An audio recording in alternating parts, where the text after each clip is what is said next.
Friends வணக்கம். இன்றைக்கி நம்ம வீடியோவில் என்ன பார்க்க போகிறோன்னா மணப்பாடு சுற்றுலா தலத்தை பற்றி நம்ம பார்க்க போகிறோம். வீடியோவில் பார்க்குறோம்ல, இதுதான் அதனுடைய முகப்பு வாயில். இது எங்கே உள்ளது என்று பார்த்தால், இது தூத்துக்குடி மாவட்டத்தில் கிழக்கு கடற்கரை சாலையில் ஓரத்தில் அமைந்துள்ள ஒரு சுற்றுலா தலமாகும். இதுதான் மணப்பாடு உள்ள மீன்பிடி. இங்குள்ள முக்கியமான தொழில் மீன்பிடி தொழிலாகும். அது இங்கே வைத்து தான் ஏலம் விடுவார்கள். ஓய்வெடுக்கும் அறைகள் மற்றும் மீன் வலைகளை சரி பண்ணக்கூடிய இடமும் இதுதான்.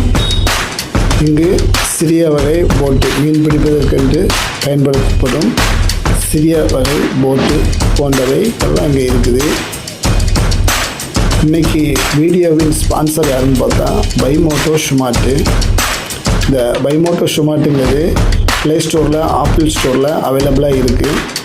அதை டவுன்லோட் பண்ணி நம்ம வீட்டில் இருந்தபடியே பர்ச்சேஸ் பண்ணலாம்.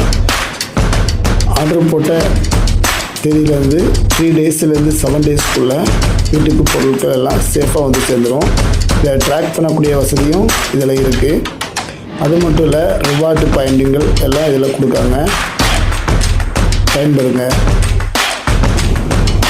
அப்போ இது மணப்பாடு கடற்கரை பகுதியாகும். இது அங்கு பீச்சுகள் உள்ளது. பீச்சுகளில் போய் நம்ம குளிக்கலாம். அது மட்டும் இல்லை, வண்டிகள் பார்க் பண்ணக்கூடிய வசதி வாய்ப்புகளும் இதில் இருக்குது. பாருங்கள், போட்டுகள், மீன் பிடிக்க செல்லக்கூடிய போட்டுகள் எல்லாம், கார் வசதிகள் எல்லாமே இதில் வீடியோவில் நம்ம பார்க்குறோம். இது ஒரு முக்கியமான சுற்றுலாத்தலமாகும்.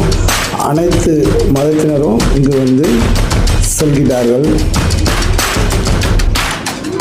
பாருங்கள், வாகனங்கள் நிறுத்தி வைக்கப்பட்டுள்ளது. பீச் மாதிரி குளிப்பதற்கு ஏற்றாற்போல் கடல் பகுதி, நல்ல ஒரு பீச் மாதிரி நம்ம குளிப்பதற்கு ஏற்றாற்போல் உள்ளது. மணல் திட்டுக்கள் போன்ற அமைப்புகள் இங்கு இருப்பதனால இது நிறைய படப்பிடிப்புகள் இங்கு நடைபெற்றுள்ளது. மணல் திட்டுக்கள் போன்ற உயரமான பகுதிகளிலிருந்து நம்ம கரை பகுதியில் உள்ள ஊர் பகுதிகளெல்லாம் சுற்றி பார்ப்பதற்கு ஏற்றாற் போல் நல்ல கடல் நல்ல மணல் திட்டுக்கள் போன்ற அமைப்புகள் இங்கு இருப்பதனால இது சுற்றுலாத்தலமாக கருதப்படுகிறது. பாருங்கள், வாகனங்கள் செல்வதற்கென்று அதுக்கென்று கட்டணங்கள் எதுவும் வசூலிப்பது இல்லை. நாம் எங்கு வேண்டுமானாலும் ரோட்டின் ஓரத்தில் எங்கு வேண்டாலும் விட்டலாம். இங்குள்ள சர்ச்சு 400 ஆண்டுகளுக்கு முன்பதாக போர்ச்சுகீசியரால் கட்டப்பட்டுள்ளது.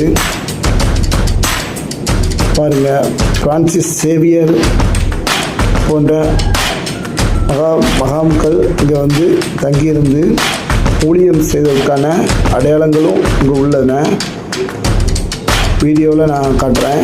இது சர்ச்சின், அந்த சர்ச்சின் உள்பகுதியாகும், உள்படி தோட்டம். இதுதான் பிரான்சிஸ் சேவியர் தங்கியிருந்த இடம், செல்லும் வழி. இது லைட் ஹவுஸ், கடல் மீன் பிடிக்க. இது காற்றின் அளவை அளக்கக்கூடிய கருவிகள். இங்கு மீன் பிடிக்க செல்லக்கூடியவர்கள் கரையை பார்த்து வருவதற்கென்று பிரத்யேகமாக அமைக்கப்பட்டுள்ளது. இங்கு கண்ணாடி கோபுரம் மாதிரி சுற்றிலும் உள்ள கடல் பகுதியை நாம் பார்ப்பதற்கு ஏற்றாற் போல அமைக்கப்பட்டுள்ளது. நம்ம இந்த கண்ணாடி கொண்ட இடத்துல நம்ம சுற்றிலும் உள்ள இடங்களை கண்காணிக்கலாம்.